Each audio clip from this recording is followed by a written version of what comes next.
Fatigued. That's where we are today. That's the word going around the studio.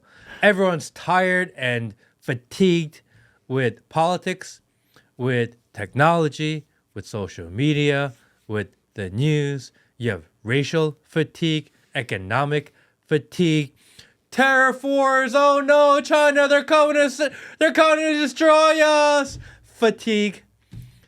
Everything is getting old. But we're going to make it worse because we're talking about all of it today. Let's go. Good morning, good afternoon, good evening, wherever in the world you are. Welcome to the Matt Kim Podcast. I am your host, Matt Kim, joined by my co-host, Mr. Peter Saddington. What's up, my friends? Smash the like button. We are going to fatigue you guys today. You guys know what to do. Smash the like button. Check in SAR. Check in SAR. Make sure that you check out the Discord, the Telegram, and Soju, SOJ.OOO. Welcome to the show, friends. Do you know how they say fatigue in French? Fatigued. It says fatigué. Oh, fatigue? Fatigué. Really? Yep. I feel like he just made that up. No, you made it. No. He's just making a joke. I took high school French. Fatigue. Fatigué. That's what we're saying the rest of the day. But I am... No, you can say it. Are you fatigue? Because Peter is fatigué. I am super fatigue right now. Actually, I'm so fatigue. You can see it on my face. I am so fatigue right now. Druid. You got it, guys. All of you fatigues, let's go. Check in. SAR. Let us know that you're here. Let us know where you're from. Appreciate you guys hanging out. We have one more week. One more week to what? One more week until our final warning on the YouTubes is removed. Are we getting out of YouTube jail? That's what it says on the portal, that April 22nd, that officially the last warning that we have expires.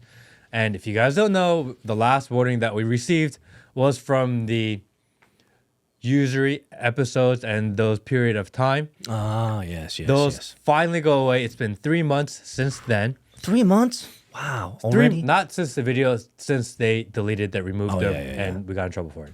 Yeah. The thing is, people aren't actually that fatigué about the usury stuff. No, that one never gets old. It's still mainline right now. People are still mainlining this. People No, are I still think upset that about never it. goes away. I don't think so either. But that's what we have going on. So next week will be a banger.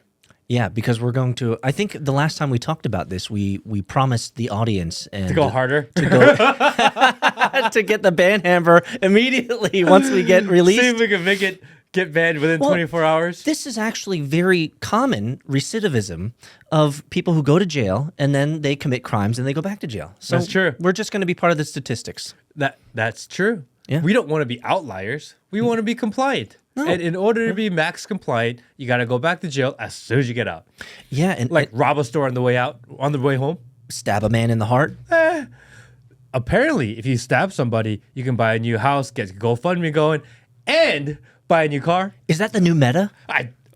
What was the guy's name that just did that? Looking it up. You should have seen Will. He put down his pen. He's like, "Oh shit, I gotta get back to work." He was like, "Oh, okay, let me look this up." Because there was that guy that just stabbed the guy.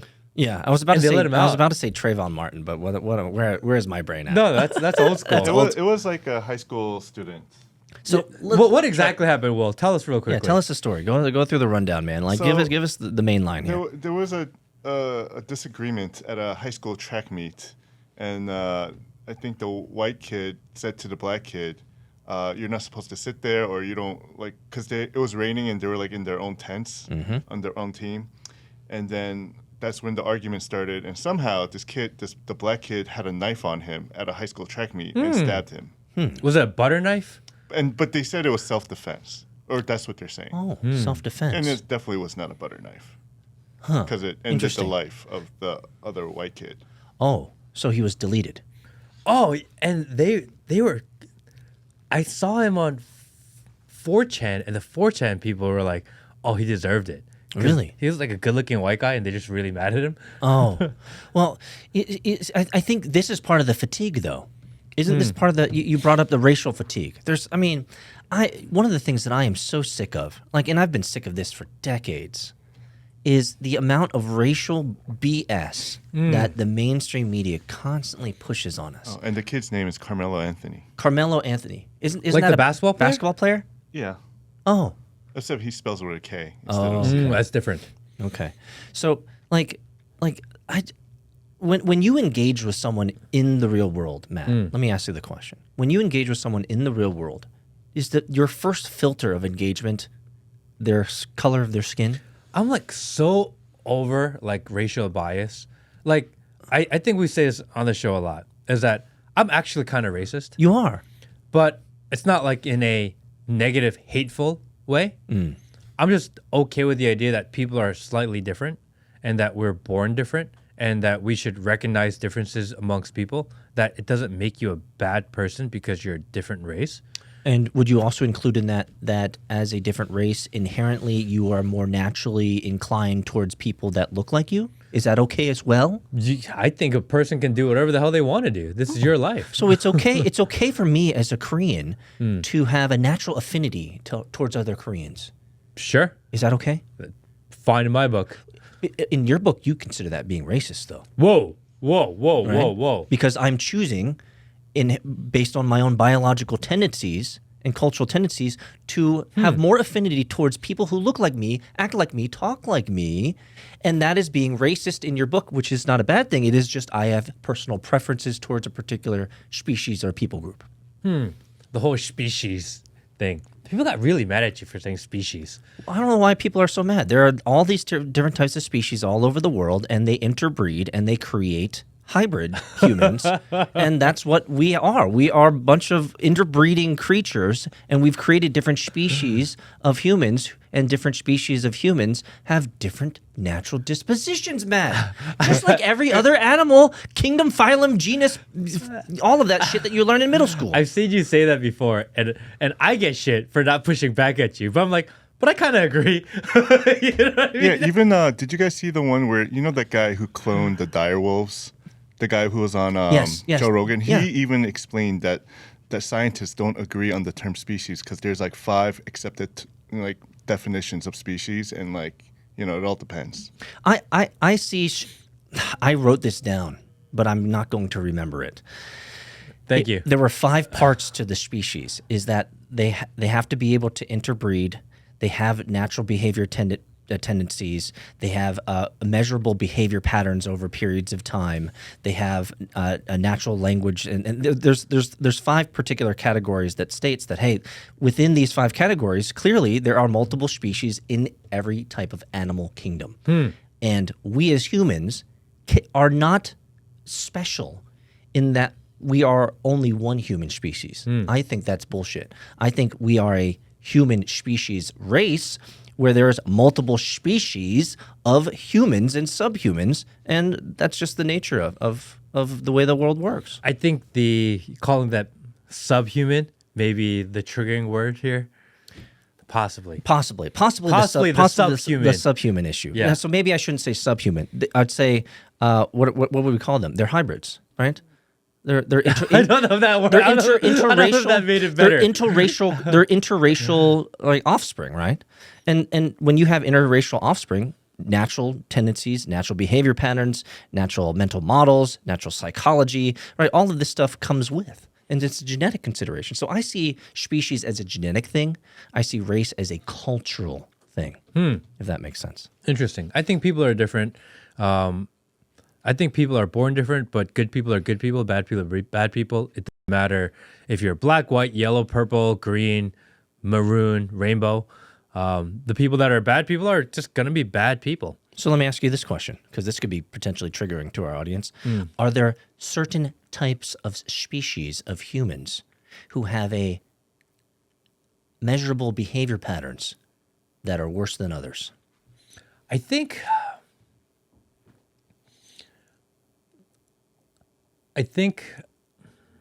Let me ask you this.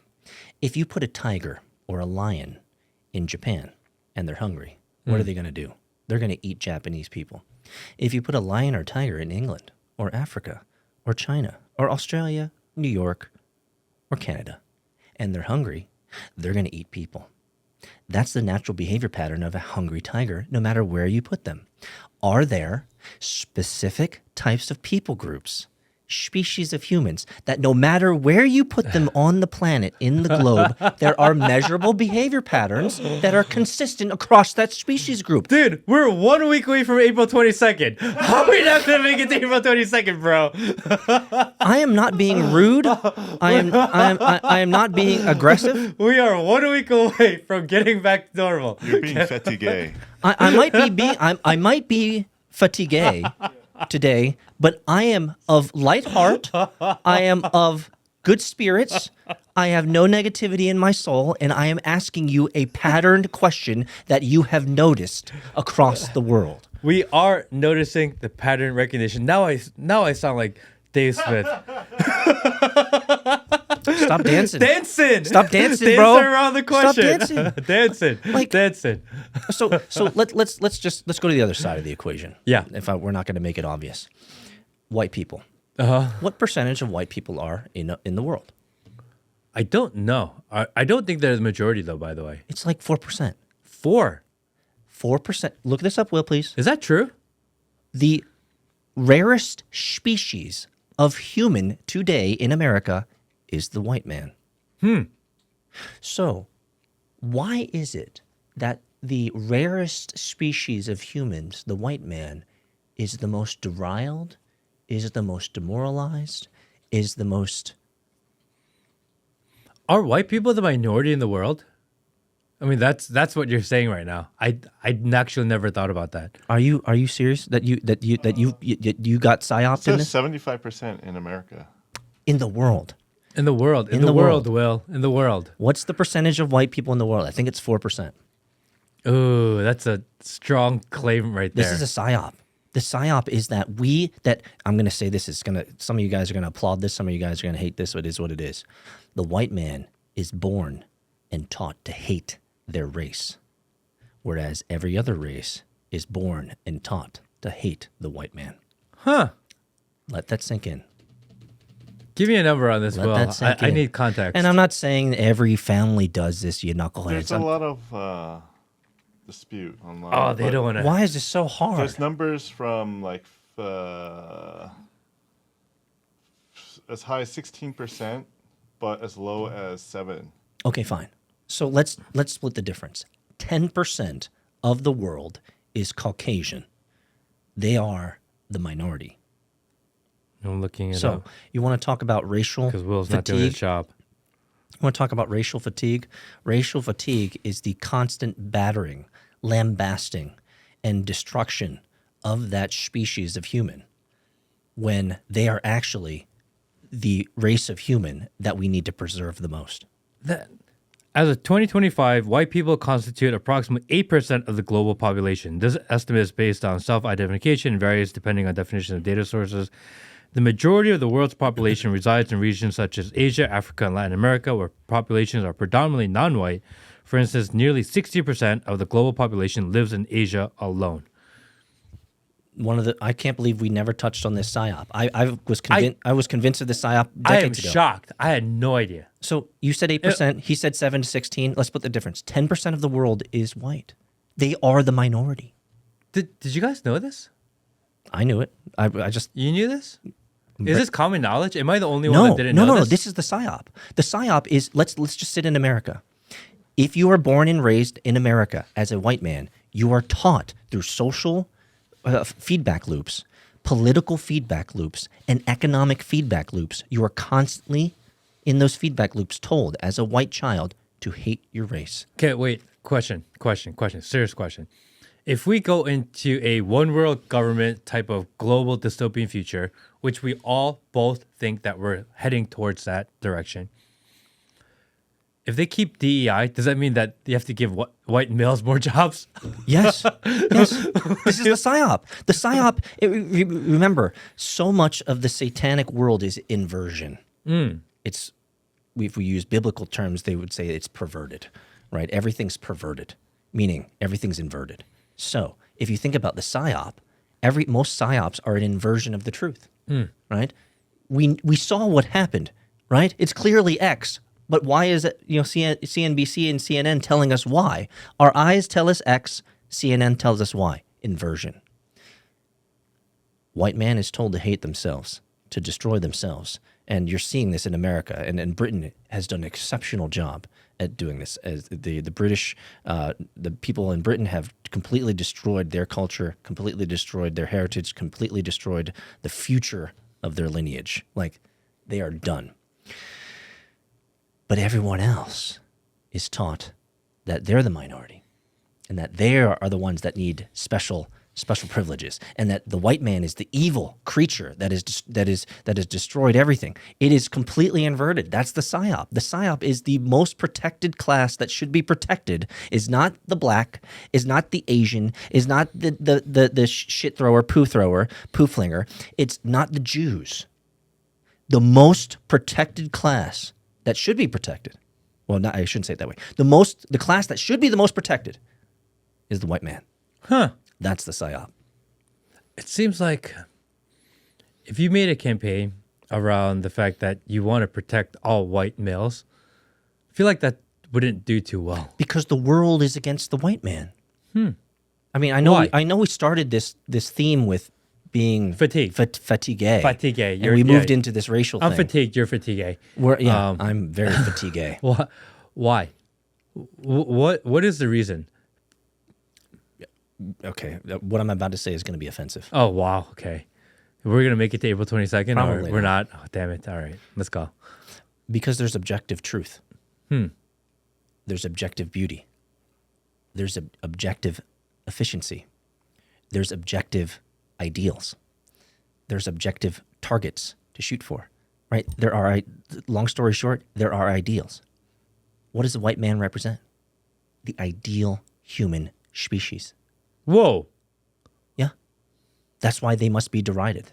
That's why they must be destroyed. That's why they must be demoralized and taken apart. The goal of inversion is to destroy that which is beautiful, to destroy that which is good. It does not pain me to say it, but I know it pains some people to hear it, is that there is ideal beauty. When you look at the IRS building in DC, you do not see beauty. When you go to France or Italy and you see some of those amazing architectural structures, you see beauty. There's objective beauty. When you see a species of creature, of human, with disproportionate proportions, odd and interesting proportions to, let's say, facial structures that are not symmetrical, it's not as beautiful as a deeply symmetrical face. And so while it pains people to recognize and notice the realities of our world, there is an ideal model of human. There is an ideal model of behavior. There is an ideal model of love. If you're a Christian, you would go to the Bible and say, Jesus Christ embodied the perfect model of love, familial piety, right? Care, concern for the elderly, the widowed, and the orphaned. Like, Jesus was the ideal model. But wasn't he not white? No, he was white. He had golden hair. So the historians say. Maybe the brown people of the day in Israel and Palestine didn't like the golden-haired child that was telling them about the food. Wait, I thought Jesus was dark. Is that what they say? Dude, now I am not prepared for this conversation at all. Obviously, I'm trying to get us banned as fast as possible. Obviously, I don't know why we're going here. This is what I'm talking. I'm in a good spirits. We're just talking about this stuff. I don't know what's more bannable: the fact that you're saying white people are superior. No. I did not say that. Oh, see, that's where that's. Is that not what I heard? Why did I hear that? Because that's what the internet wants you to hear. You just did the internet thing. You just took what I said. I literally live on the internet. You just took what I said and you did the internet thing. This is what I hear. Okay, so let me recontextualize. Did you not hear this too? I'm trying to figure out. I said there's a model. I said there's an objective beauty. But there's objective goodness. Isn't being as close to objective truth and objective beauty considered superior because you are closer to objectivity? No. Is that not true? No. Just because, let's say we have a diamond and we have a plain stone. A diamond and a plain stone are both stones, are they not? It's the qualification that we put into the diamond that makes the diamond more valuable than the stone. But they're both from an from a molecular level, they're basically the same, right? So is there a model of an ideal man? Yeah, it's called Jesus Christ. He was the model of an ideal man. But then you said he had yellow hair. Hold on, just forget that part. Okay. I was throwing that in to confuse you. Oh, well, I'm confused. Well, maybe it's true. That's the issue. Maybe it's actually true. The purpose of having an ideal, the purpose of having something like this is that is the goal in which we should strive for. Consider the opposite. If there is no ideal, if there's no target to shoot for, then anything works, right? And so man naturally must have ideals to strive for. And so everything in life, there is an ideal to strive for. This MacBook at one point in time was the ideal to strive for when it first came out because it was beautiful. It was a form factor. It was sleek. It made sense. It looked great. It was a change from the different PCs of the day. And this was the standard bearer of what a computer should look like, a laptop. So a model was created. So we have models of perfection. We have models of ideal everything. And just because this diamond is closer to the ideal than this rock doesn't mean it's better than, doesn't mean it's superior than. We as humans have imbued into the diamond a valuation structure where we value this more than this rock. But, okay, if you said to me, Matt, tomorrow you can wake up and you're like this white guy. Yeah. I'm like, yeah, I'm good. I kind of like where I'm at. Yeah, I like where I'm at too.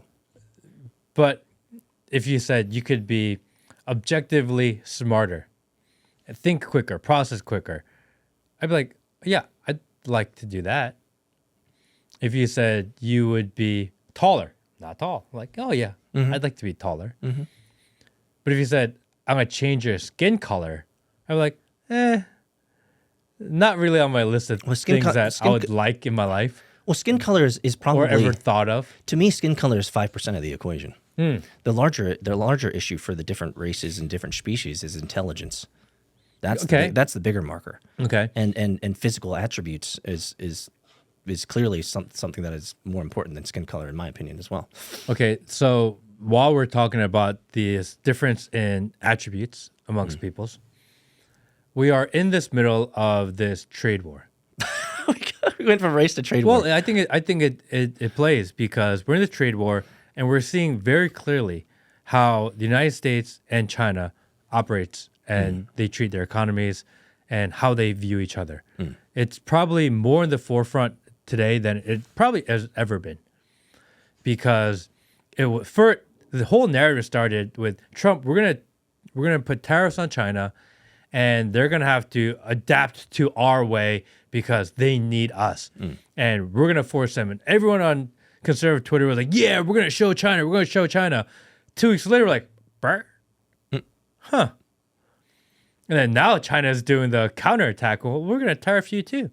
And by the way, we don't care if we lose 15% of the business that goes to you. We actually don't really mind. We're fine. And then the propaganda guy comes out in China and goes, China has been around 5,000 years. We've been around before the United States. We'll be around after the United States. We actually don't care what you do because we'll figure it out. Come at us all you want. Yes, they're very resourceful species, aren't they? And I'm like, this is a very different way to do things. The way that they're handling the situation is very different. I don't know how this ends. I don't know where it goes. I think it's going to be really long and drawn out, longer than people expect. I don't think we're going to get the expected outcome that I think we all want. And I'm curious to see how it goes because, again, you're seeing two very different groups of people handle the situation very differently. So are you saying different species of populace, different species and demographics of human beings operate differently and with different mental models? But is that a political system issue? Is that an economic system issue? Is that a cultural issue? It's all of them. Is that just based on the fact that they are different species of people? Yes, it's all of that. It's all of that is included. That is the amalgam of the human experience, is that I am a Korean American located in Atlanta, Georgia. I grew up speaking English, right? I learned Korean later, right? This is my worldviews are an amalgam of all of that. from the genetic dispositions I have, the biological dispositions I have, the intelligence factor that I was born with, right? The natural tendencies and motivators, intrinsic motivators, the psychology, like all of that plays. But every human has a beginning. Every human has a foundational layer, and that foundational layer is your genetics, your DNA, and what that DNA equates to is the formula for your intelligence, your creativity, the way that your nose is shaped, the way your ears are shaped, the way how tall you are. All of that plays in, and we see clearly patterns that are noticeable across different human groups. And those human groups operate differently. I think this trade war, I found it odd that you brought it up, but it makes sense. The trade war is a great meta-level view of how different people groups will respond to each other, right? You know that the Chinese culture and the Asian culture comes from Confucius in a lot of ways, right? And so that seeps through their decision-making, their decision filters, and their mental models of how they operate in the world, right? Versus the American model, right? Or the European model. So certainly, race and culture play an intricate part in how they make these decisions. I think that a lot of people, when they frame this USA versus China discussion, they think America is democratic and capitalist, and China is communist and socialist. And they see it in this lens of complete dichotomy between the two. But the reality is that US isn't purely capitalist and democratic, that they lean that way. But there are elements of how the U.S. government is run. For example, welfare programs, etc. There is a social safety net for all people. So it has very communist/socialist leanings, although it's more so capitalist and democratic. China is more communist socialist, but has leanings of a little bit of democracy and a little bit of capitalism. Yeah, and privatized business. Yes. Privatized business. Yes. So I think it's because people think that they consider both countries at the extremes, but reality they're at opposite sides of the gray. They are. They really are. And I think if I can say one statement that I think is important, we cannot judge the individual by the whole. I think that's the major narrative that for all of you internet people who are waiting to type in comments saying, Peter, you're a terrible person. No, I noticed patterns of the species. I noticed patterns of the race, but I won't judge you based on those patterns, right? If an Indian guy walked in here, or a black guy walked in here, or a white guy walked in here, I would judge them as an individual. But if you're asking me color commentary about what I've noticed in a pattern as a whole, I will speak freely about what I've noticed as a pattern as a whole, right? But I will not say, hey, just because you're this type of looking like this or looking like that, or you're this race or this species, I'm going to treat you unfairly. No, sir. That's not in my heart. My heart is to treat you fairly as an individual. However, there are patterns of your species that I think it is important for us as creatures of this planet to recognize, because there are some species that want to kill you, and there are some species that want to help you and help you flourish, right? That might seem like a very aggressive dichotomy there, but it's true. There are some species who are more inclined towards violence, and there are some species who are more inclined to hating themselves. Think about it. These patterns are not unnoticeable. Take a tiger, a hungry tiger, and in any country, they're going to eat people. Take a certain species of human in any country, there are noticeable patterns that emerge. That's the problem. And is that a problem?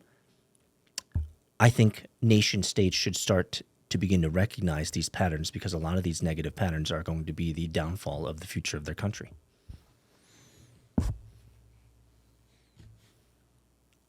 You know I'm not wrong. That's the hesitation in all your eyes, because I know you. The hesitation in your way you're engaging.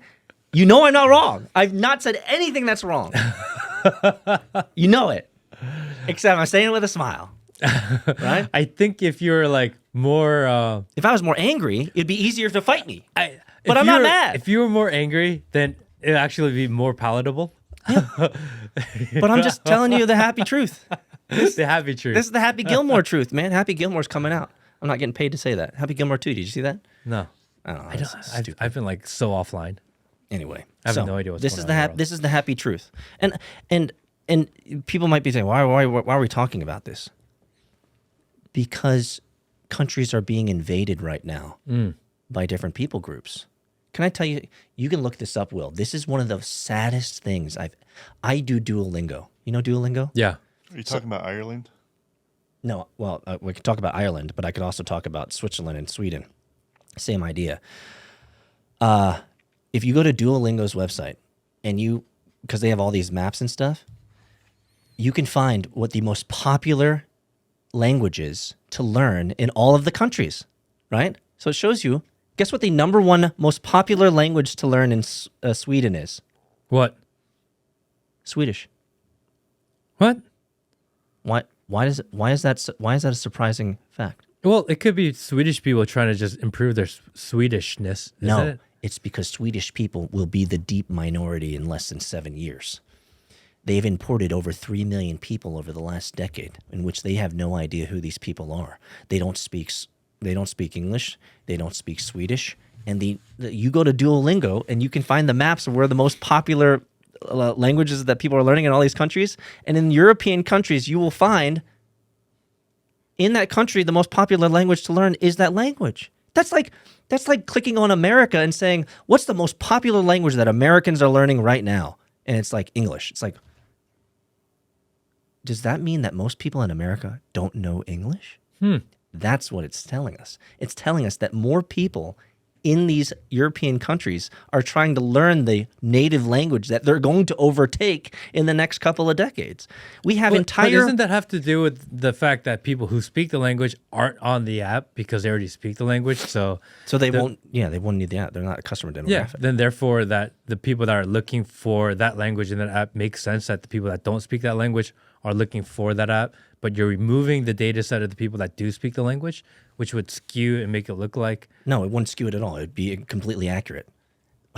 There's a high percentage of people in this country that are trying to learn the native language. That's all you're saying, right? That's all we're saying here is that we have such an influx of these non-natives into all of these countries that all of these countries, they're trying to learn the language to effectively work and operate within that country. But that's one data point of many data points that tells us clearly that the white man, let's get back to it, 10% of the world. 8%. 8% of the world. 10%. I'm averaging up. 10% of the world, I think maybe in the next 50, 100 years, will be gone. That's the scary part. That's the scary part. The white man will be gone in 100 years. You think? We'll all be brown. Brown? Well, if you think, I mean, there are certain species groups that are making it very fundamentally clear that they want to destroy the white man.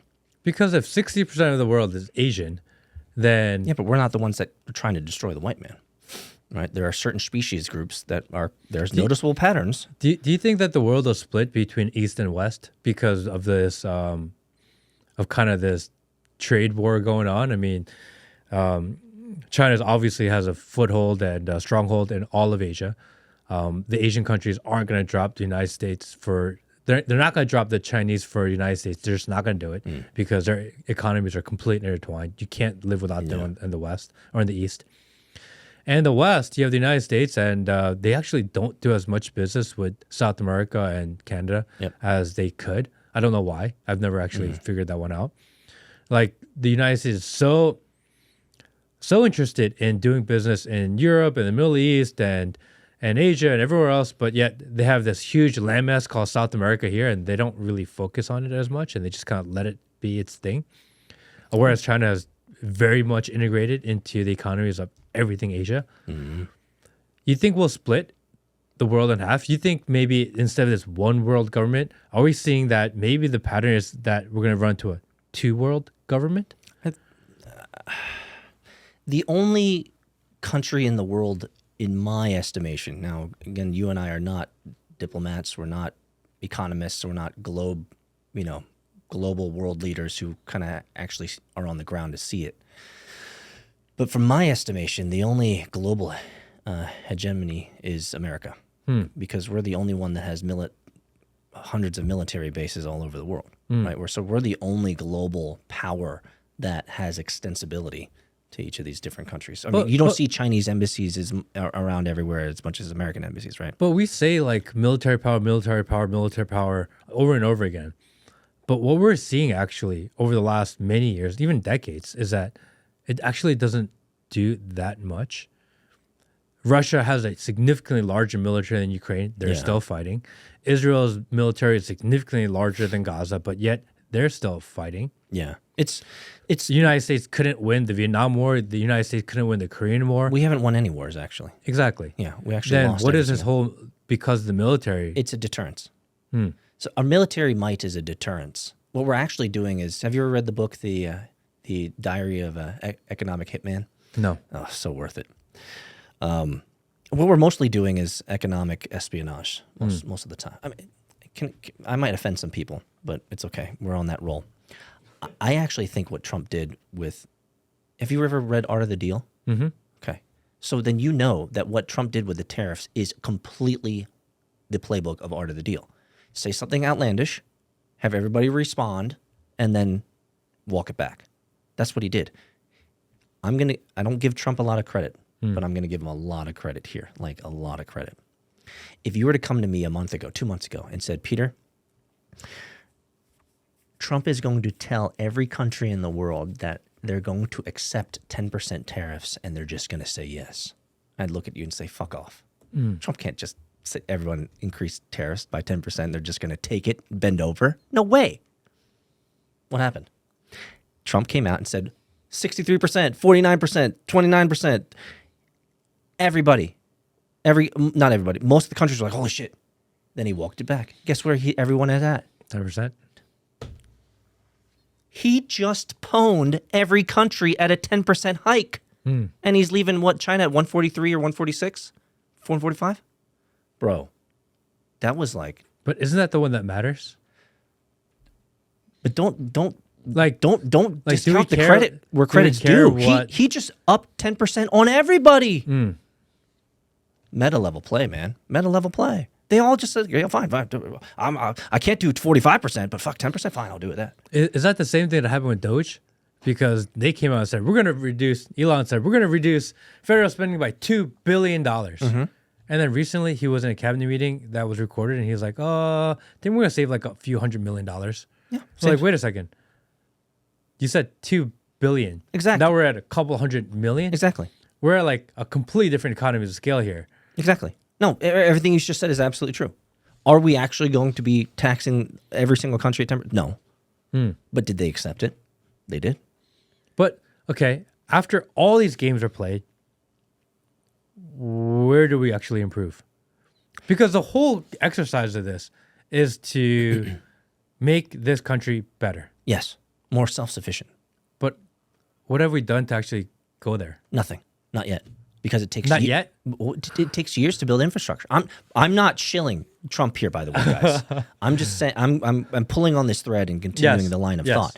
The pulling on the thread is everyone's sitting at 10%. Will they exactly be exacted for each country? No. Are we adding extraordinary pressure to China right now? Absolutely. Are we destroying businesses in China? Yes. My YouTube feed is filled with factories and because world news type stuff and all these factories like we can't pay, like they're not ordering stuff from us, like da da da da. That's the short-term effects. I think the long-term effects now, because I'm no expert in any of this, but I think the long-term effects is that if China stops shipping stuff to us, the natural inclination of the upstarts and the assertive individuals of America will say, you know what? There's an economic opportunity here.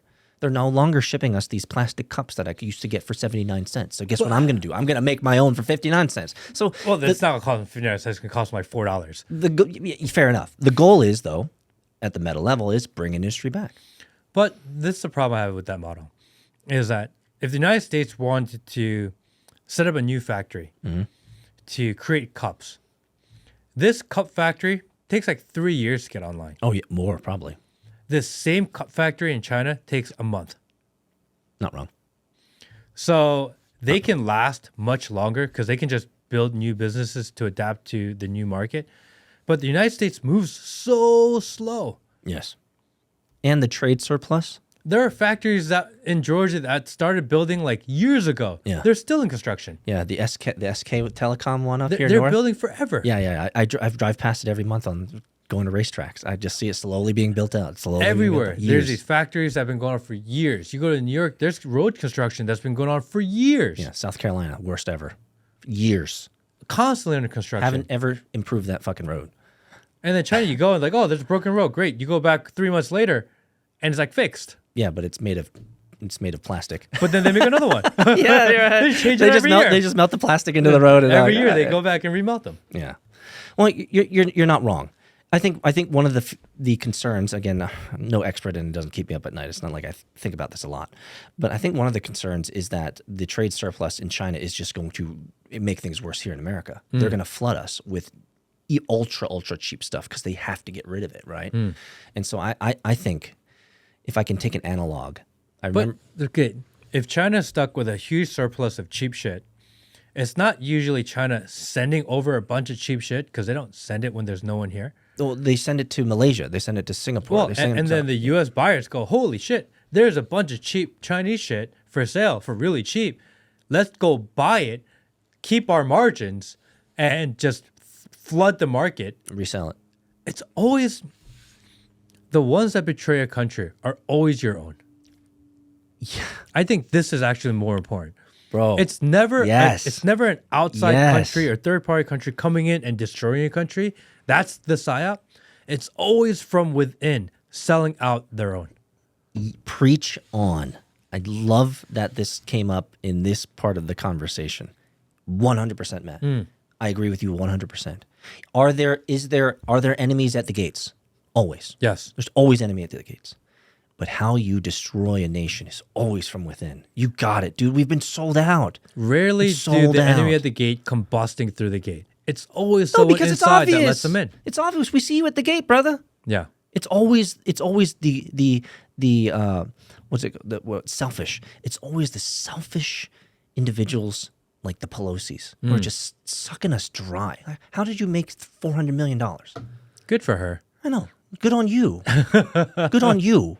But California died during Yeah. that period of time, by the way. So you got rich, Pelosi, but California died and ate shit all the way down. But like, yeah, it's always from within, brother. It's always from within. Because with all these tariffs, everything going on, I mean, they're just going to start moving around the world. Like this is what they did in the last time that Trump did this tariff against China, is that the factories over time didn't really slow down and people just found ways to go around the system.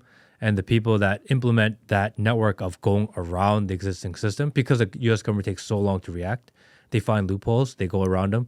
And those ones with those relationships, they still make the same money, if not more. And so, And at the end of the day, it's always the American consumer that gets screwed. And this is my concern, is that after all is said and done with this trade war, and yes, maybe we're putting a little pressure on China, fine. But in the short term, and possibly the long term, because you never make that money back. So if we pay more now, and people are like, oh, well, it's going to get cheaper later. Great. But if you pay like 3x for the next year and it goes down 30% 3 years later, actually, you lost in the long run. yeah. And the reality is you're going to pay 3x now. It's only going to go down 3% next year. And when does American companies ever show up be like, oh, yeah, our cost of goods went down, so we're just going to lower the price on everybody? Yeah, never. That never happens. Never happened. Once you set the new standard of what a new pricing model is, you don't go backwards. You don't walk it back? This is what we've seen through the last 4 years in inflation, Yes. is that the price of goods got to a certain high, and they're like, oh, inflation is down, the price of everything is lower, but it's not. Yes.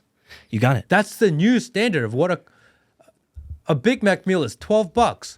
It's never going to go back to $5 again. Never. Even if the cost of goods goes down, they're not going to be like, oh, yeah, McDonald's will be like, oh, yeah, let's just, since we're making more margin now, let's sacrifice our profits so that we're more fair to the American people. That doesn't happen. Never happened. So this is why I'm really not overly happy with the way things are being handled, because it sets the new price level. Yes. And what you're saying, if I can get And to... our salaries and pay never are equivalent to that. Never. And if I were to pull on that thread all the way to its determinate end, it doesn't matter what we talk about. The machine will still run, is what you're saying. The little man will still get stuck with the bag at the end of the day. Always the bag holder. Yeah, always the bag holder. And at the end of the day, the dystopian future that we hope doesn't happen is still on track, timing-wise, to happen. I mean, look, Let me say this. What you just said, I took to heart because what you said, I know to be true. You said this: man will find a workaround. Brother, say less. always. It doesn't matter what the government does. The best business people in the world adapt to global situations. Exactly. And they figure it out regardless. Regardless. And the reality is that American businessmen will figure it out, will adapt. Yes. And the only thing that'll happen is that they'll get their profit because you can't sacrifice your profit margin. Right. The cost of goods goes up. Yep. I really wish that Trump had come out and he said, look, we're going to increase the prices because of these tariffs. We're in this fighting war. Hey, business people of the U.S., when we get the price down, you guys need to drop the prices. Yes. At least say it. Yes. Even if it doesn't happen. That would have been an indicator to business here. Like, look, we need to survive. We need to make our money. We have shareholders. We have stockholders, etc. But if the price goes back down, we have to go back down with it. I wish at least for tongue-in-cheek lip service, they would have said that. Really? I don't know. You've compromised. So you'd rather be stuck with the blue balls and no happy ending? You have to at least put You're the indicator out there. basically conceding, I'm okay with you lying to my face. Well, because At least lie to me harder, Daddy. What's going to happen is that the prices are going to go up. They're going to get more margin. If the price of goods goes down, then their stocks go up because they have more profit. no. And then because they have higher profit margin, you can't go back in profit margin. That's not how the stock market works. You're not going to walk it back. Meaning that we are stuck at that new price level forever. Yeah, the little man gets stuck. I don't want to be stuck. We're going to hit a $20 Big Mac and I'm going to be pissed off for the rest of my life. And I'm going to be that old guy going, remember when Big Macs were $5? Dude, we're already at an $18 burrito. It's crazy. $18 burrito downtown. Dude, I remember when we bought burrito, fully stacked home wrecker burrito for $7. Dude, I was at LA 2 weeks ago and we went to some breakfast place and they were charging a $1 upcharge for every single egg that you order at breakfast. That dollar an egg extra you're paying in California, it's never going to go away. No. That's there forever. No, your egg breakfast sandwich is now going to be $17 forever. That's what it was. Until it... It's not going to be a $6 sandwich again. Dude, I'm so tired of buying $18 burritos. It's 2 eggs and a piece of bread and a slice of cheese. Why is that $17? Because the new water level has been made and it's never going to go down. I am so sick of this new norm, but we never get better. I know why. How is that better? I know why. I'm going to bring it back. It's because the white man's being eradicated. The more white people we have, prices will go down. Will it? I think that's the economic equation. Well, because it's also white people that are running these stock markets, running these companies, bringing up the price, making sure that their profit margins are protected no matter what, running into an industry where every year you have to grow no matter what. You have to have CAGR. If you don't, then your actual business goes down. Therefore, that, even if you have a good business model and it works and it's efficient and you are providing value and service to the world, unless you figure out how to squeeze more profit every year, you're actually a shit business. Why can't you just be a good business because you're a good business? Matt, because the economic incentives and the economic motivators are not there. Come on, man. CAGR, compound annual growth rate. Yeah, CAGR. Right. I mean, that's all that matters in the stock market. So it sounds like we need to save the white man. But then we're going to live in a CAGR society forever? We'll have beautiful buildings. I mean, the U.S. buildings they built are pretty ugly. Well, that's because they're built by socialists. The white socialists? No, the Jewish ones. The Bolsheviks.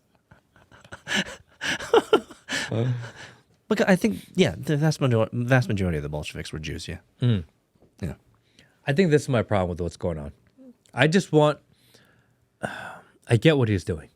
I think it is really ballsy. History will decide. In 3 years, we'll be like, dude, I can't believe he pulled that off. That was crazy.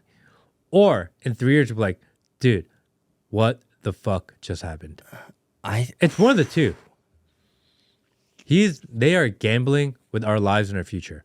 And it doesn't matter how well thought of an idea it is and how much modeling they did and how much like they're doing it for the better good. It doesn't really matter because when you play this game at this scale, there are so many variables in place that are out of our control, out of his control. Nobody knows. This is like the ultimate business play. And as anyone in business knows, the bigger the risk, the bigger the tragedy that could follow. If it works huge. It works bigly. bigger reward, yeah. If it doesn't work, it's done. Are you I don't know where it goes, by the way. It may work. I mean, that's a very axiomatic statement for you to make there, Matt. It sounds like the world is at stake. Is that what you're saying? I mean, we're talking about the global economy and the United States' role in it. What if, okay, let's do best case scenario, worst case scenario. Best case scenario is that China says, okay, we'll drop the tariffs on U.S. goods coming in and we'll comply. What do we gain? That's best case. What do we gain? Well, I didn't gain anything because I'm a pleb and I'm a little man stuck with a bag. Yeah. So I didn't get best, we get maybe the pricing back to where it was 3 months ago.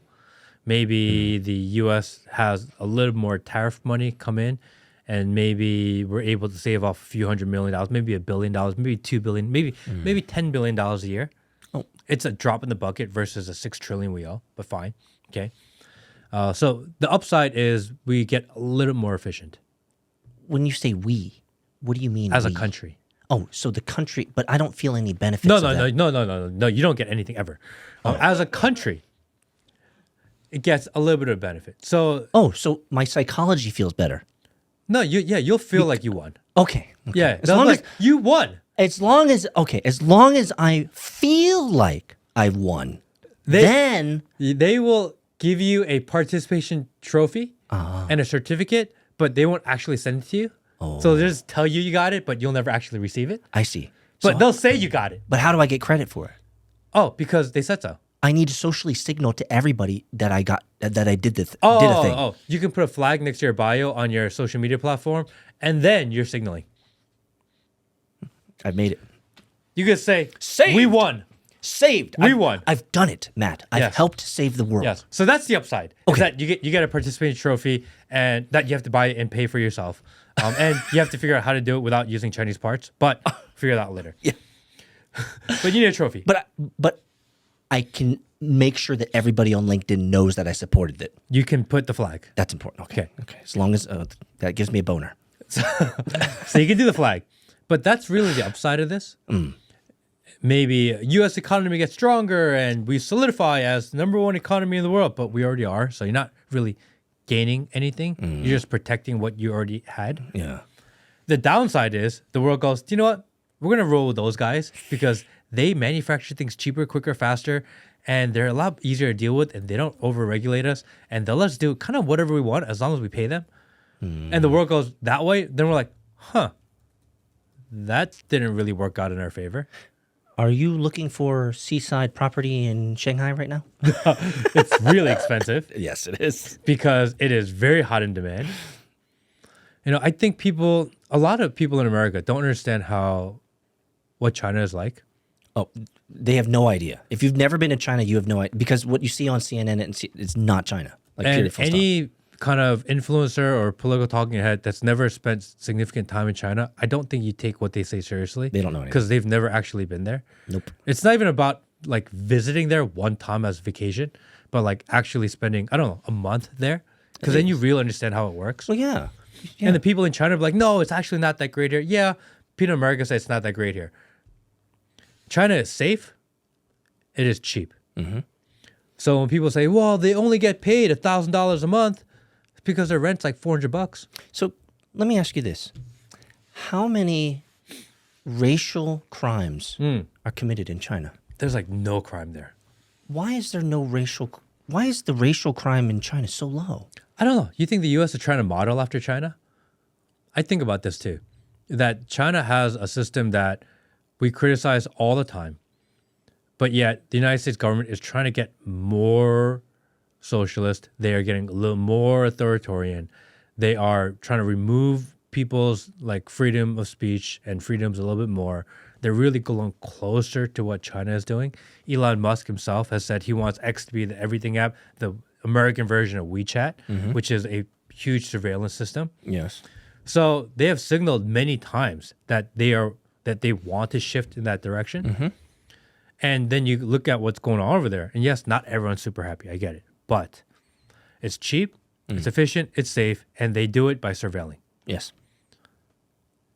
I thought the whole model of this U.S. democracy is that the other countries would model after what the U.S. is doing.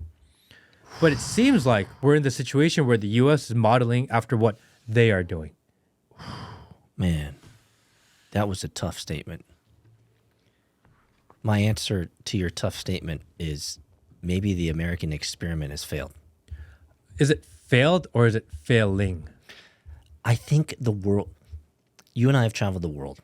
You and I have spoken to people in bars, companies, meeting rooms, all over the place during our travels. You have met people who are from that country who look at America in a rational eye, meaning they say, we understand that you're exporting your culture all the time. You're exporting your military power all the time. We don't like it. You've had people tell you that, right? Like, America, why you got to be the world police, right? We've had these conversations with natives in other countries. And so people in other countries recognize America for what it is. It's a huge behemoth. It pushes its weight around, right? Exporting culture, exporting technology, exporting social, exporting, right? We're all about exports. So the world sees America for what it truly is. Most Americans have no idea what the rest of the world actually is. And let me get back to your point. The American government, as it moves more to a totalitarian state like China, will never tell its populace that it wants to move like China. They cannot tell you that. They have to tell you that China is the enemy as we slowly creep towards the Chinese model. That's how it works. I want to be very clear. That's the psyop. I want to be extremely clear. I love the United States. If I could live anywhere in the world, this is exactly where I want to be. I want to stay. I want to raise my family. And this is where I think the potential of freedom is the most possible. And I do too. And if you want this country to be the best version of what you perceive it can be, you have to be realistic about who the enemies are or realistic about how other countries operate. I think this idea that all these, especially conservative people on X, are like, oh, China is going to fall because the U.S. is not going to trade with them. You are so delusional. You have no idea how it works over there. And you need to be realistic about what we're facing, what we're going against, and how they operate in order to improve what we have here. If you're not aware of how it operates and how it works actually really well over there, what you're saying is just complete bullshit. 100%. You have to understand that. Yeah. Because they're like, oh, those guys, they're like Chinese sympathizers. No, it's just being realistic about the world. So, can I say that to be realistic, because you've used that word 3 times now, to be realistic equates to noticing. Because I see this as a common thread. If I were to look at someone and say, be realistic, what I'm essentially saying to them is open your eyes, bruv. See the world around you. There are patterns that are clearly obvious. And if under the context of nation states and nation building, then you have to see the patterns of people groups. And there are certain people groups and species of people in your country who are an enemy within. And we have to recognize that for what it is. I saw a video, killed me when I saw it. I actually got a flush of emotional being upset. The video I saw was a Islamist in Michigan at an Islamic rally, and he was being interviewed by the local television company or TV company.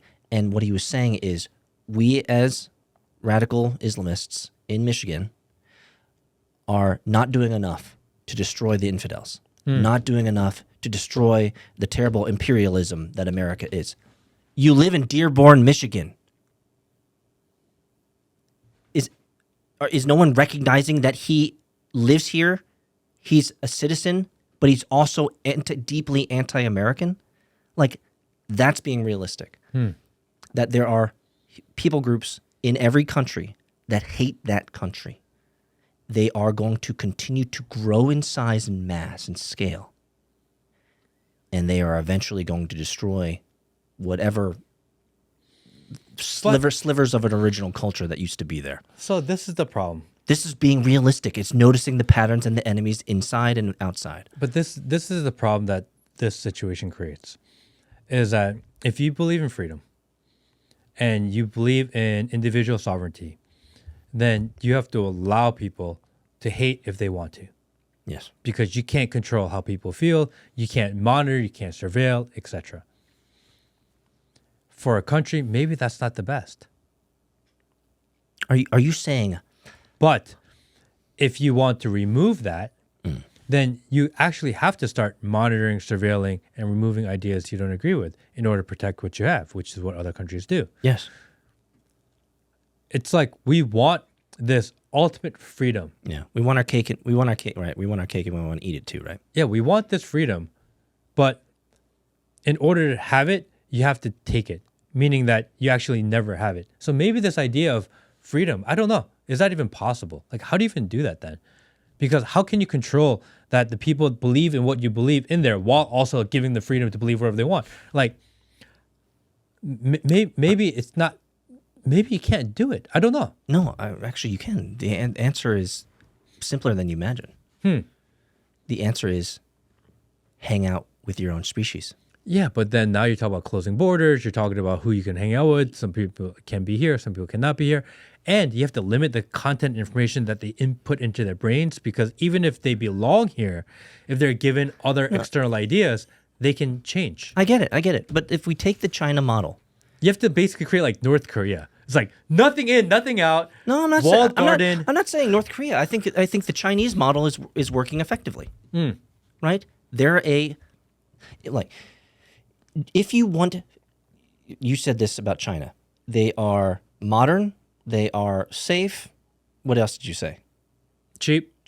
Right? Modern, safe, and cheap. Like everything, all three of those, 100%. Every time I've visited China, I've never felt threatened. I've never felt like my life is in danger. I like the price structures. I feel like I'm getting a good deal. Although, side note, I was walking in China, walking down this side street in the middle of the day, and this guy wearing like this dragon shirt with tattoos up to his neck gets out of this BMW 7 Series in the middle of China and gets out and starts walking down the street towards me. And I cross the other side of the street. Like, dude, this guy looks sketchy as hell. You know what I mean? This is like a guy straight out of the movie. Yeah. I don't want to walk in his path. It's probably because I don't know how this goes. Yeah, probably. Well, that's because you're fatigué. No. Seriously though, if you want peace in a culture, the noticer pattern recognizer in me is clear. Peace only comes with homogeneity. Why do you think there's peace in Japan? Why do you think there's peace in homogeneous countries where 90% of them are the same species group? It's because there's a shared understanding of cultural norms, right? When you mix and match all these different cultures and species, there's going to be a natural friction because there's no foundational basis of commonality. But right? Isn't that essentially what Trump is trying to do? Is that Trump and Elon? Is that we said earlier that it looks like they are trying to get closer to the Chinese model. They're trying to increase surveillance. They're trying to control who's in. They're trying to be more hands-on in how people operate.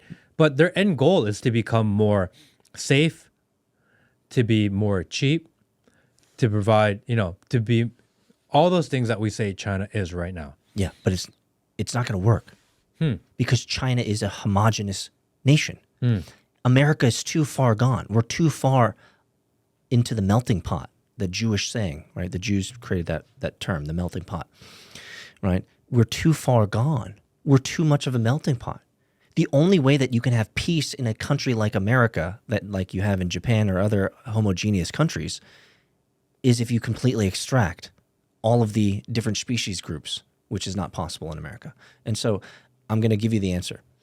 If Elon and Trump or whoever precedes them decides to strong arm and go the way of China, it's going to be exceptionally worse for Americans because America is not a homogeneous country.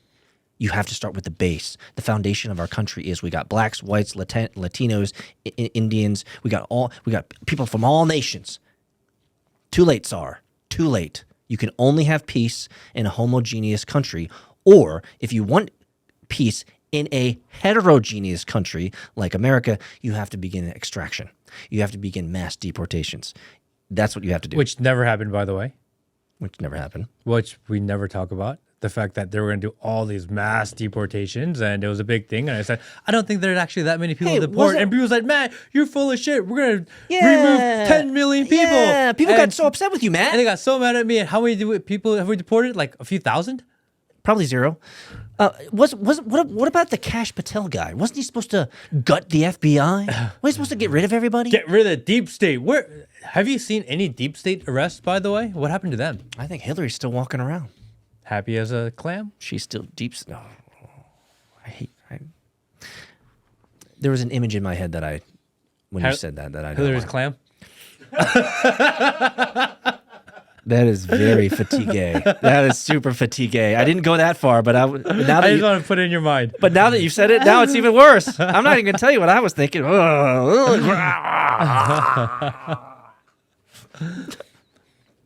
don't know where this goes. I think that save the white man. That's where we are. We're back there. Okay, interesting thought experiment. Just a thought. What would happen if the United States said, okay, because we have to figure out when you try to make an organization or a machine more efficient, you have to slowly figure out where can I cut, where can I reduce in order to optimize, get the most efficiency, right? We're trying this whole thing of let's just get people to pay us more so we can import better at a cheaper rate. That's where we are, right? And we can export to them, and this is one method of optimization. I don't know if it's going to work. The model that we've had is which we kind of do business with everyone, and we have different rules for different people and different companies and etc. That model obviously hasn't worked because that's how we got to where we are. A model we haven't tried is what if we just shut down the outside world completely? The U.S. has enough natural resources and supplies and humans and land to self-sustain without needing anybody in the world. Yeah, this is true. What if the United States was just the United States and you said, the world, do whatever the hell you want. Yeah. We don't actually care at all anymore. We're only going to focus on what's within the continental U.S. Yes. Everyone else, eat a dick. Fuck off. Would that work? No. No. Because, well, first off, I would disagree with one of your sentiments that what is currently in existence hasn't worked. It has worked. Was it ideal? Is it an ideal model? Is it fair? Is it an ideal white man? No. Fair. Not there yet. But it did work. And we are where we are because of what we've done. And so, man, I just sounded like Kamala, didn't I? Isn't that a Kamala statement? We got there because we got there and we did what we done. Damn, what happened to her? How come we haven't seen her? Well, I think she's going to be running for the mayor or something. Does she have a podcast yet? Like that. Oh, shit. Can I watch the Kamala Harris podcast? Yeah, because I'd love for her to tell me about how she got there from where she got to where she's going. From what it's been? From what used to be, but now is. Well, what will be? And still persevering. Forever. And ever. God, we're so good at this Kamala shit. Damn, where's Kamala? Kamala. Is it Kamala or Kamala? How about I'm just going to start saying Kamala. Just to piss people Where's off. Camho at? I like Kamala. So, no, I mean, I don't know where we are, dude. I don't know. All I know is that we need to save the white man, 10% of the world. There's so many Asians, too many of them. There's so many Africans, too many of them. But if you shut down the borders, wouldn't that kind of solve a little bit of that problem?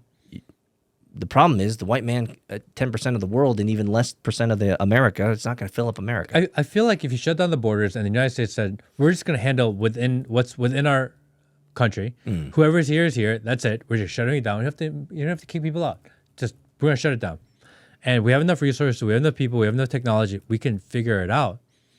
I think what happens in the short term and long term is that the United States is no longer number one in the world. Yeah. But the people in the United States are going to have more money because you're not fighting other people's wars. You're not solving other people's problems. You're not exporting so much money, and that all the business economy stays within the borders. So I would disagree. if that's possible, if the country itself is no longer number one in the world, but everyone in the country lives better, is that a fair trade-off? Like, how important is it to be number one? Well, it's not important to be number one. That's the only thing that U.S. politicians care about, being number one. That's the only reality that we know. We are all operating under the same model that American hegemony is real, it exists, and currently America is number one. So we're all operating from this model. We don't know what a model looks like outside of that model. So for us to conjure up what it would look like for China to be number one is an impossibility. We're all operating from the reality that currently we are blessed to be able to talk about this on a podcast like the Matt Kim podcast because we live in America and America is the most free. Now, I would disagree with your outcause. You say that if we close our borders, the standard of living goes up. I would say the opposite probably is going to happen. If we close our borders, the standard of living for everybody is going to go down. Why? Because the vast majority of humans are fucking lazy. Do you really think that if America closed its borders, that the vast majority of Americans would say, let's do it by our bootstraps? No, the bread lines and the welfare lines are going to increase order of magnitude. So we need the other countries. Yes, we need Then why them. are we fighting with them? We're not fighting. We're just doing economic shenanigans. That's what Trump is doing. And like I said 20, 30 minutes ago, I have to give Trump credit where credit's due. Because he just leveled up everybody 10% on tariff. But because if we loop that all back and you need the cheap labor and the hardworking labor of other countries because you're saying that the Americans won't do it, then we actually want it to be cheaper. Like, why would we want to tariff them when actually we need them and we need to buy at a cheaper price? Because the more expensive it is, it's actually more expensive for Americans. Like, I don't, I'm with you 100%. It's This is not easy, by the way. This is not easy. It is FUBAR. Yeah. It is completely FUBAR. The worst assumption. Now, I've learned this as an investor in startups, right? I've thrown money to men and women alike who have wasted that money. They tell you that they're going to work hard. They tell you that they're going to take the money and build that product or build that service, and they're going to build it with vigor. They're going to work 16, 20-hour days. They sell you on it. You give them the check, and they fucking burn the money. This is one of the biggest lessons I've learned as a deployer of capital, is that at the end of the day, man is fucking lazy. They're lazy because once you hand them something that reduces the need to work that much more to get what you want, you've greased the wheels of productivity with money, or you've given them some mechanism in which they no longer have to rely fully on themselves to survive, then man will go to its base, which is, I want to watch boobies on Instagram. That's Nice. That's what I care about right now. Like, so why does this matter? For our government to assert, we're going to do this tariff stuff, we're going to do economic shenanigans so that we can grow America, and we're assuming all of you 350 million Americans are going to pull yourselves up by your bootstraps and come along with us and make this win, is an irrational idea to have. It's irrational. Nothing's going to change. Nothing's going to change. People are just going to say, $18 burritos, okay, Sar. Okay. Right? That's just what people are going to do. And then someone will campaign on, my campaign promise is I'm going to make your burrito $17. Everybody like, yay, vote for him, vote for him. And that's when you know we've hit peak idiocracy. Because they don't even want to promise like back to what it was. I know. We'll just shave off like 5%. Exactly. That we've reached peak idiocracy when people are like, oh, thank Jesus. $15 burrito day. Nice. Bro, Will. Taco Tuesday, $14 a taco. Did you hear about they're making burritos $17? Oh my gosh, Will. Oh. Cheers. Sorry, I'm all over the place today. I think that I think that we talked about AI a little bit last week, and we said that, you have to be able to utilize AI and use it effectively. Actually, I got an email from one of our listeners yesterday, I think, saying, oh, fuck AI, I will never use that shit. You guys are, okay, fair. You don't have to use it. You're already probably using it and you don't know it. It's literally in every single thing that you do. It's actually horrible. It's actually recommended on every app now. Like Google Apps, it's always AI. Right? I was trying to use the Gmail website the other day, and there is so much AI built in it that it is annoying. You just have to keep hitting dismiss. It is not efficient. Actually, sometimes when you have to learn AI because you have to choose when to use it properly to benefit you. Yeah. Right now, we're in a place where all the technology companies are trying to force it on you, and they're trying to use one blanket solution that's supposed to solve the problems for everyone at the same time, meaning that you're not getting something tailored to what your actual specific need is. And the people who rely on these generic AIs, you're going to end up spending more time working because it's actually going to make your life worse. Yeah. I now have to click more boxes to dismiss the AI prompt on Gmail when I'm writing just a response. It's like, why are you giving me 3 options that popped up? And people are going to start relying on it in a way that is going to ruin their own efficiency, their own productivity, and most importantly, it's going to ruin your quality of work. Because just because an AI can do it doesn't mean it does it better. I would go even farther. It actually could reduce your humanity.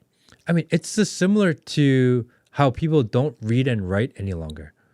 Because we had that taken away from us over the years, and we're like, oh yeah, the computer can do it, and all of a sudden, like, people barely read, people barely write, and then you try to write something like, Yeah, what is this? I only have 7 words in my vocabulary. You're gonna lose your ability to actually complete tasks, by yourself. Have you ever seen those videos of the YouTubers that go on the streets of New York and they ask random people simple questions like how many states are in America, and they ask them questions like what state is it? Texas? Where is Texas? Where's the state of Texas? And they're like, oh, I don't know. I mean, we literally have walking retards all around us. Retard. I mean, they're not only retarded, they're regarded. They're actually beyond regarded. They are. What are they? Regretful. I was going to say fatigué. I was going back to the fatigué. That's where they are. They're no regrets. No regrets. You're fatigué, and I'm fatigué. Actually, he's not fatigué. I'm fatigué. You're fatigué. I'm a big fatigué. Next week, we are going back to full steam ahead. Yeah, I'm excited. What do you think's gonna happen next week? Well, when they take the warning and all that stuff away. I have some ideas to get us. Well, do you think banned. they will take it away when they say they're gonna take it away, or do you think it'll just linger? Oh, do you know what I mean? Like it says on the app that April 22nd is. Oh, it'll go away on that day. You think? Yeah, you think it's automated. Yeah, because my YouTubes have been banned and censored, and I've had all those shit. I've had strikes up the woozah. It'll drop when it drops. The question is whether their back-end algorithms are still going to be painful for us. Well, I know what topics that YouTube wants us to talk about now. What are those? Jews. Oh, so looks like next episode, my friends, we're going to be talking about the Yuden. Or do we test the algorithm and go completely in a different direction to see what happens? Would we talk about the pooflingers? Oh, the pooflingers, they can destroy us. There's an army of pooflingers out there. I don't. You know those pooflingers on X are like a mighty, mighty, mighty army. They are insufferable, intolerable. There are so many of them, bro. And they come in such. Dude, they come in like waves. There's 2 billion of them. You piss them off. You can't fight them off. I tell you, man. That's their species. They swarm. And that's the hard thing about the internet. Some species don't swarm. Is that, in the United States, and when you're living real life, you can be like, well, America's a big country, huge military, lots of technology, lots of economy, and this makes sense. But when you go on the internet, and there are 350 million Americans, and there are 2 billion Chinese, and 2 billion Chinese, and Indians, and you're like, on the open internet, we are like so small. Yeah.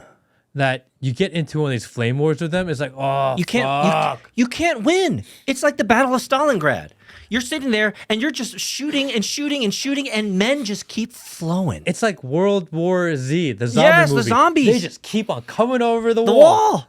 You know? Yeah, And yeah. we say, no, Tsar, you can't come attack us, Tsar. But they keep on coming. And what's so funny is it's just like a video game that I've seen you guys It's like play. Contra. No. You guys like those Survivor the IO. Survivor IO Survivor game. IO game. They're like waves because there are certain moments in the day when it's silent. And you're like, oh, it's over. And then the counter goes down. And 5, then they 4, 3, wake 2, up. 1. And then they wake it up, and then it's like I have 99 plus. I don't know how many, but I have 99 plus on my bell notification. Oh.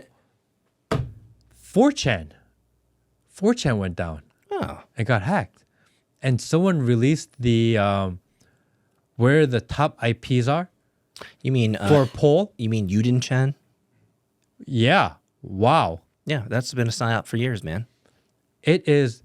So someone found the list of all the IP addresses that log in and post on 4chan/poll, which is their politically incorrect kind of 4chan forum. It's the biggest one there is. And they released this chart, and it's like 50% of all the 4chan posts that we thought were like organic and like shilling, and all these autists that are like poning the internet. Nope. It was all from Israel.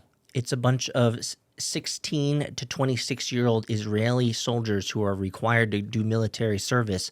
They sit in these huge facilities, and we've seen pictures of these from Glenn Greenwald, where in these facilities they have rows of hundreds of internet posters. It's the Israeli internet army. It's crazy. Yeah. Don't go on 4chan. Go to Soji. See you guys next week.